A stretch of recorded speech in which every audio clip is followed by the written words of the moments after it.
Hi, it's Katie Jarvis with Managing the Mess. I'm an elementary art teacher at a Title I school just outside of Washington, D.C.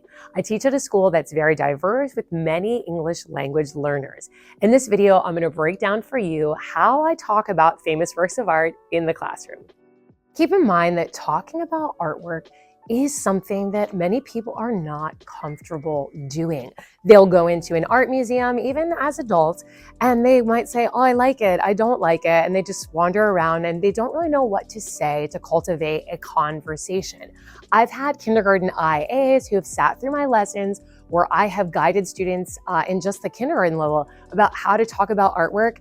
And those adults have told me that they have learned so much, that they then felt comfortable talking about artwork and leading their family through more meaningful discussions. So keep that in mind, that this is something that's a little bit more elevated of a skill, and it's wonderful to have, but it's something that you're going to need to guide and encourage your students to do because it's not something that comes naturally to many people. The biggest secret about teaching students about famous works of art is they need to be the ones doing the talking, not you. So you are going to model this for your students so that they feel more comfortable. You can also give them sentence structures. So you can give them the beginning of the sentence of how they would begin talking about the artwork, and then let them fill in the blanks. This is a structure that's used in responsive classroom for morning meeting, so it will be familiar to your students if you're in a responsive classroom school. Another thing I like to do is I like to use images. So when I'm teaching, I would have the image that we're talking about up on the board. But in addition to that, I would have the elements and principles on display. So how I do this is I went on to Teachers Pay Teachers. The set I have is from Heidi Babin, and I will link that in the description down below. There are many, many wonderful ones on Teachers Pay Teachers, but also check out Etsy. They have a section of these as well where you can get a digital download. You would print them out in color, and I like to display them in Dollar Tree frames. This makes them a little bit more permanent and it looks a little bit more elevated when you display it in your classroom. I like to display the elements on one side grouped together because I use these primarily with my younger grades, and I do the principles on the other side because that's something I would work into with my older students. When I'm teaching students about a particular artwork, especially when we're starting out, I will put the element that we are currently discussing up on the board right next to that artwork. So I have the definition of that element, and then I have a little picture to refer to about what exactly we are guiding our conversation on at that point in time. So when we are looking for colors, I would have the students say, I see, and then fill in the blank. So a student might say, I see white. And I would say, oh, that's wonderful. I can see white in the picture too. Where do you see white? And just to help the conversation to keep flowing and move quickly, I don't allow students to get out of their seat and to point. I also discovered that this helps them to start using some more descriptive language. They're saying, I see white at the top of the house. So they're giving those directional words to guide everyone's eyes as to where to look. For line, I would push the students not just to say, I see a line, okay? That is a very, very low statement. They can add to that by describing what kind of lines do they see. So initially, you're going to need to build up their vocabulary. What kind of lines are they? And maybe draw out some different types of lines on the board and then refer back to the artwork. What kind of lines do you see in this artwork? And then guiding them further, where do you see those lines? For shapes, these are 2D flat shapes. So I explain this to students as these are shapes that they talk about in math that have names. So they could say, I see a triangle. Again, where do you see it? Next, form. So I have students make a little muscle because their muscles pop out and that's a 3D shape. And then where can they find that within the picture? And this one might not be in all artworks, but it's good for them to be seeing those math shapes that they've learned about and making that connection to seeing it in real life in the artwork. So they might notice that there is a little bit of a cube on the farm building that's behind the man, the shed. They might notice that the heads of the figures appear like a sphere. So they wouldn't just say they see that form, they would give you some more information as to where do they see that. and kind of guide your students that there isn't a wrong answer. They can always explain their thinking, because there are many times when I thought, oh no, that's not right. And as soon as a student has given me a little bit more detail, I thought, oh, yeah, I can see that. So make sure you get that explanation and you don't just shut down any answers. Encourage students that there is no wrong answers. Giving lots of details are good things, and you want to encourage them to sound like a smarter artist. For texture, this is something that how it looks like it would feel. So if we could actually touch this painting and touch the different things within the painting, how would it feel? So a student might say, I think that that pitchfork might feel pokey. I think that the dress might feel a little bit rough and scratchy. So they can be using those descriptive words about how they think something would feel and what thing in the picture they are seeing that has that texture. For value, this is like the lightness or darkness of a color. So I would describe this to students as, what is a color that we see a lot of? So in this picture, they may say that they see a lot of blue. And we could say, well, are there different kinds of blue? Does anyone see in this picture a light blue? Yes, we see light blue on his overalls.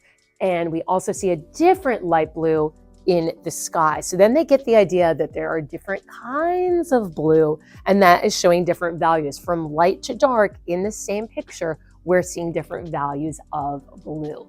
Moving on to space, you have to really visualize this to students that this is not outer space that we're talking about with astronauts floating around, but this is actually the feeling that you can walk into the picture and that it is real. So if you could walk into this painting, you would ask students, what would you bump into first? And they might say, the man's hand is there in the front. Okay, what is behind the man's hand? And you have students raising up their hand so that they could give the next answer. They might say the people, and you could say, well, which person appears to be in the front? What is directly behind the people? And if somebody jumps and says, the sky or something like that, can have them save their answer and come back to them, because we see the people, then we see the house, then they may see that in the distance further away there are trees, but even further still we can see there's a little point of maybe a church or a cell phone tower in the background. And that's something that students really like to find, is all those little details, and they learn how to find them in order to understand what that depth means. Contrast, so now we're moving over to the principles of art. So these are things that I would discuss with my older students. I would focus in on the elements at the beginning of the year, and then slowly, as it made sense, model and add in these principles. So contrast, I describe to students as when something is really different in the picture. And I would show them, I'm not a huge fan of the picture that she chose to put with this particular principle, but I think a yin and a yang is a great example to show students where the colors are very, very different. It could be that the sizes of something are very, very different. It could be the shapes are very different. So they try to find something that looks different from something else. So they might say that the people look very different from the house that they're standing in front of, because the people are wearing very dark clothing. So there's a bit of contrast with that.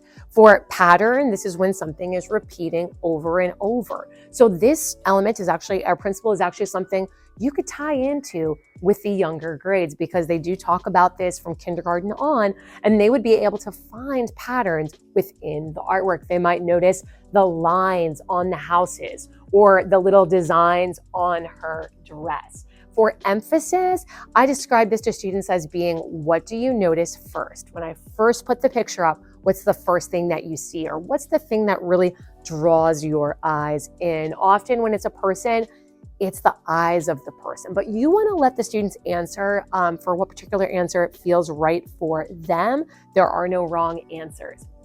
Balance. So you want to say, does this feel balanced, that things are very even in the picture? Or does it seem like there are many things on one side or the other side of the picture? And it's more of a feeling and answer how they would like to choose.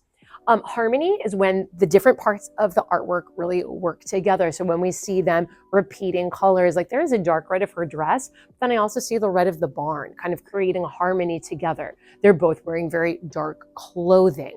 We see the colors repeated, that they're both wearing a little bit of white. They have similar skin tones, and that creates a feeling that this picture goes together. There's not something in this picture that really stands out and is very different.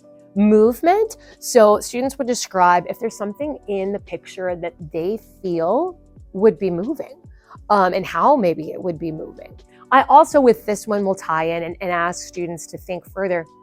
If we were sitting in this painting, or if we were taking a picture of this picture and we were right there in real life with this artwork, what would it sound like? Even maybe what would the temperature be like? So they can get a little bit more descriptive and use their imagination. So they're seeing again that there's not a wrong way to talk about the artwork.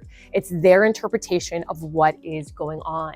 And for a scale, we're talking about the size of different things. So we can see that in this picture, the people, they look really big because they're standing very, very close to us. And the house is further away, so it appears smaller. But they could talk about the different sizes of things. The woman has some plants behind her in the picture, and those appear very, very small compared to the people. And they can compare and contrast those sizes. Each and every time I would not go through all the elements and the principles. I would pick out certain ones that we were remodeling that worked really well with that particular artwork. I would also ask the students, what do they think is going on within the picture? So for American Gothic, I would ask them, how do you think these people are related? And it wouldn't be until after the students had all had a chance to respond and talk about where they saw the elements of the principles, would I, as the teacher, kind of guide and give some more information. So they're already invested, that they've been looking at and talking about this artwork, and they're curious. Then I would share the background stories of the artwork. So in American Gothic, a very interesting story is that this is the artist's sister and his dentist. And a lot of the children guess that the people are somehow related, that they're a daughter and a father, or that they are married and they are standing in front of their own home. In actuality, the artist did not live at that house. It wasn't in his neighborhood. It just happened to be something where he was driving by and saw that beautiful window and decided to create an artwork about it.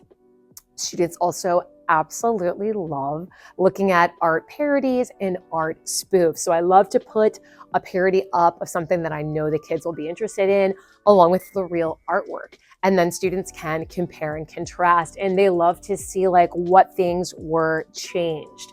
That Princess Peach has the brooch maybe that she normally wears, and it's similar to what was in the actual painting. So they can find things that are the same or different, and looking through some of these spoofs. Having students create a spoof also is a wonderful art project that you may want to try.